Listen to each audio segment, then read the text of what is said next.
नहीं कोई छोकरा ने कोई ने तकलीफ नहीं कोई छोकरा ने मजा आई जाए है बस। तो जो मित्रों बाळकोने पण बहु मजा आवे छे अने आम घर जेवुं बधुं वातावरण आम घर याद आवे।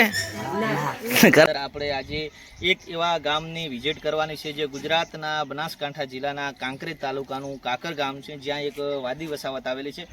આપણે એ જગ્યાની મુલાકાત કરવાની છે। અહીંયા કને વાદીઓના લગભગ મિનિમમ સમથિંગ 300-350 જેવું ઘર જેટલું છે અને આપણે એ જગ્યાની મુલાકાત લઈશું। અને એવું કહેવાય છે કે આ ગામની અંદર બાળકોના ગામ તરીકે આ ગામને ઓળખવામાં આવે છે, કેમ કે આ જગ્યાએ વાદી વસાવત છે જે પોતાના કામ ધંધે અર્થે જતા હોય છે, એટલે અહીંયા કને બાળકો રહેતા હોય છે।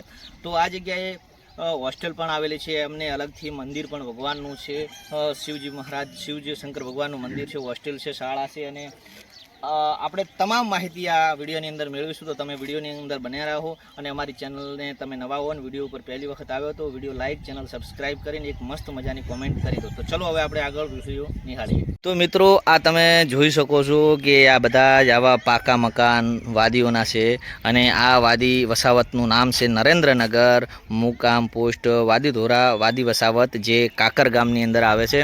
અને આ વાદી વસાવત છે એની આઈકનને મુખ્યમંત્રી પણ ભૂપેન્દ્રભાઈ પટેલે મુલાકાત લીધેલી છે આ વાદી વસાવતની। શું કહેવું ભાઈ?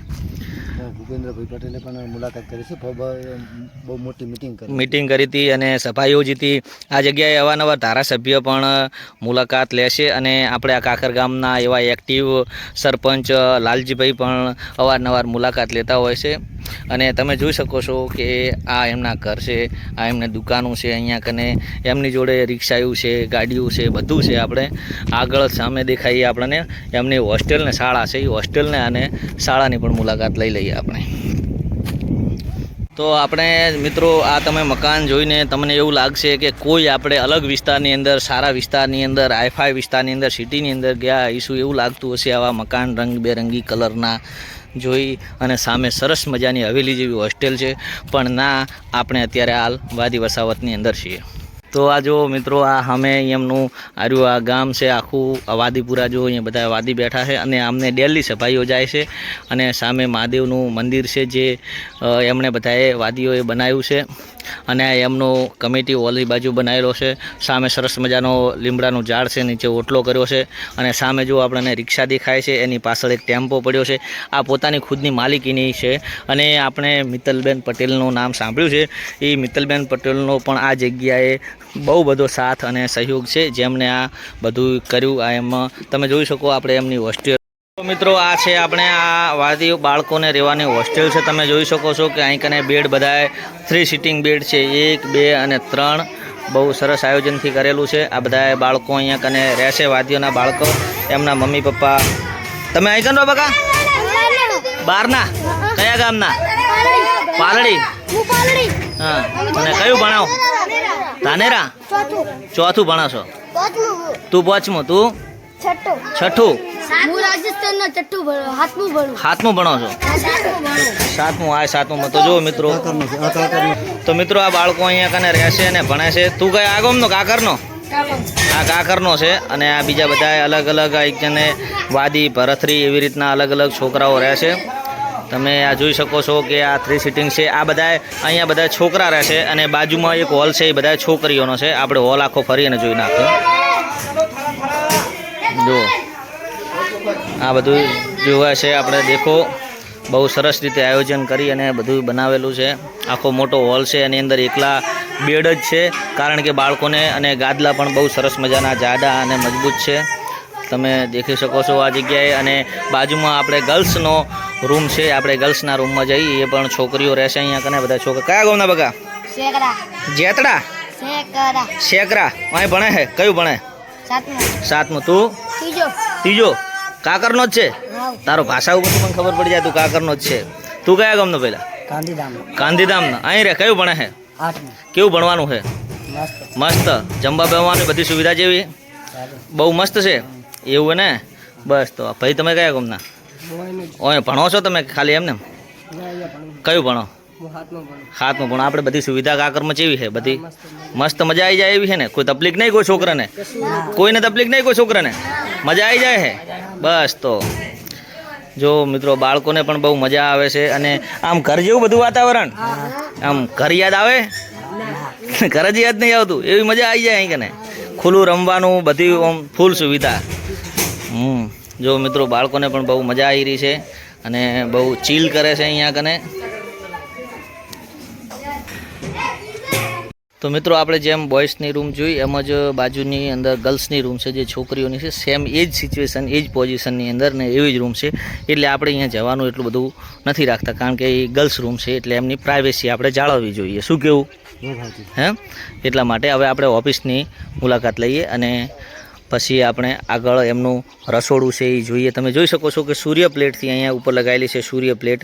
આ સૂર્ય. તો મિત્રો આપણે હવે ઓફિસની મુલાકાત લઈએ. બહુ સરસ મજાની ઓફિસ છે અને ઓફિસનું નામ છે કબીરખંડ. આપણે હવે કબીરખંડની અંદર એન્ટ્રી કરીએ અને બહુ સરસ મજાનું છે. અહીંયા તમે જોઈ શકો છો કે 2 તિજોરી મૂકવામાં આવેલી છે. સારા સારા ફોટા છે ઓફિસ છે. અને તમે જોઈ શકો છો આ બાજુ જે આ મેન યોગદાન આ મિત્તલબેનનું છે, જે એમને રાષ્ટ્રપતિના હાથે પુરસ્કાર મળી રહ્યો છે. આ પણ મિત્તલ પટેલ અશોકા ફોલો લખેલું છે, જે આ મિત્તલબેન છે. તમે જોઈ શકો છો મિત્તલબેન આ જગ્યાએ જ્યારે મુખ્યમંત્રી સાહેબ આપણે આવ્યા હતા એ વખતે મુખ્યમંત્રી સાહેબ રિબિંગ કાપી રહ્યા છે ને એમની સાથે મિત્તલબેન છે. આ મુખ્યમંત્રી સાહેબ ભૂપેન્દ્રભાઈ પટેલે પણ એમની મુલાકાત લીધી હતી અને બહુ સારું કામ છે, બહુ સારી સેવા છે. અને મિત્રો એક ખાસ વાત કે તમે પણ જો આ જગ્યાએ કોઈ ડોનેશન આપી હેલ્પ કરવા માગતા હો તો પણ તમે પણ આ જગ્યાએ મદદ કરી શકો છો.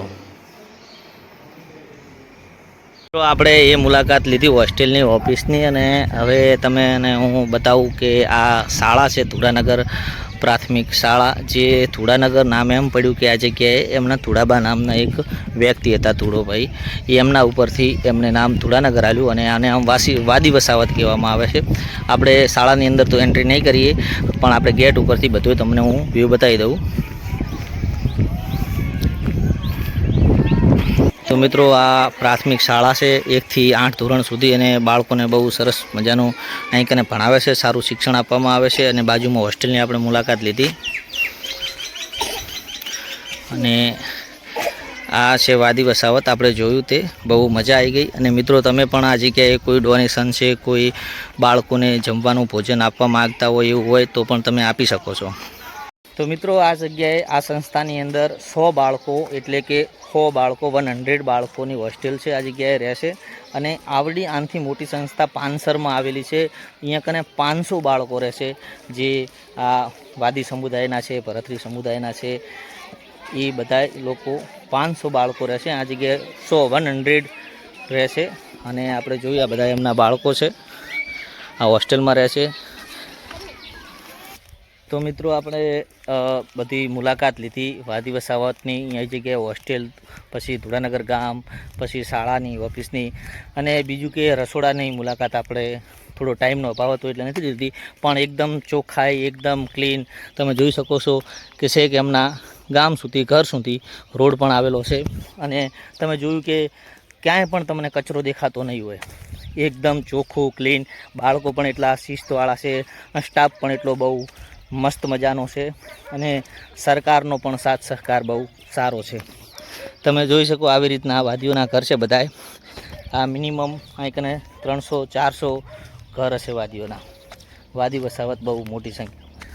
અને આવી રીતના ગાડીઓ પણ, રિક્ષાઓ પણ પોતાની લઈને આવતા જતા હોય છે અહીંયાથી.